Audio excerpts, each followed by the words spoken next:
విశాఖ దక్షిణ నియోజకవర్గం 33వ వార్డులో పసుపు నీళ్ల సంప్రోక్షణ కార్యక్రమం.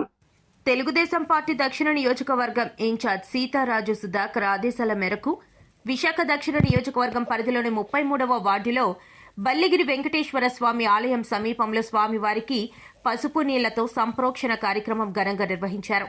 ఈ సందర్భంగా గత 5 సంవత్సరాల వైఎస్ఆర్సీపీ పరిపాలనలో హిందువుల ఆరాధ్య దైవక్షేత్రమైన తిరుమల తిరుపతి దేవస్థానానికి సంబంధించిన ప్రసాదం విషయంలో జరిగిన ఘటనలపై ఆందోళన వ్యక్తం చేశారు. స్వామివారి పవిత్ర ప్రసాదం అపవిత్రమయ్యిందని పేర్కొంటూ సంబంధిత అంశాలపై సీబీఐ నివేదికలను ప్రామాణికంగా తీసుకుని బాధ్యులపై కఠిన చర్యలు తీసుకోవాలని స్వామివారిని ప్రార్థించారు. అపవిత్రత తొలగిపోవాలని ఆకాంక్షిస్తూ ప్రత్యేక పూజలు పాలాభిషేకం నిర్వహించారు. ఈ కార్యక్రమంలో విశాఖ 35వ వార్డు కార్పొరేటర్ విల్లూరి భాస్కర్ రావు, మాజీ స్టాండింగ్ కమిటీ మెంబర్ 29వ ward corporator Urukuti Narayana Rao, Swachh Bharat director Buchcha Rami Reddy పాల్గొన్నారు. అలాగే తెలుగుదేశం పార్టీ దక్షిణ నియోజకవర్గం నాయకులు, కార్యకర్తలు, పార్టీ శ్రేణులు పెద్ద సంఖ్యలో హాజరయ్యారు.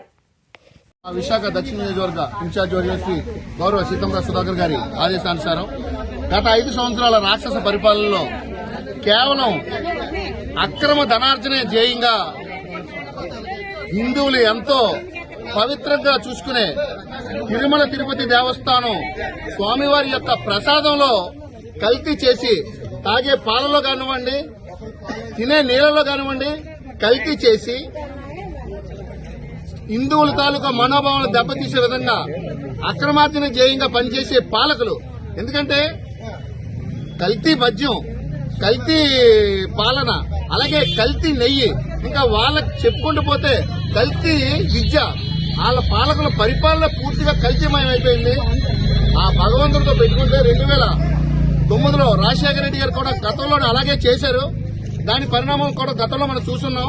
అలాగే 5 సంవత్సరాల దుష్ట పరిపాలనలో 2019 నుంచి 24 వరకు చేసిన పరిపాలన ఫలితమే 2024 ఫలితాలు. 175 స్థానాలు పోటీ చేస్తే కేవలం 11 స్థానాలే వచ్చాయంటే దాని తాలూకా ఫలితం అది. ఈ రోజు రాబోయే రోజుల్లో వీటందరి మీద కూడా సరియైన దర్యాప్తు 500 నివేదికలు తీసుకుంటే 500 నివేదికల్లోని కూడా వాళ్ళు కల్తీ చేసి వాళ్ళు కేవలం ధనార్జన కోసం చేసిన వాళ్ళ తాలూకా విధానాలన్నీ కూడా బయటపడతా ఉన్నాయి.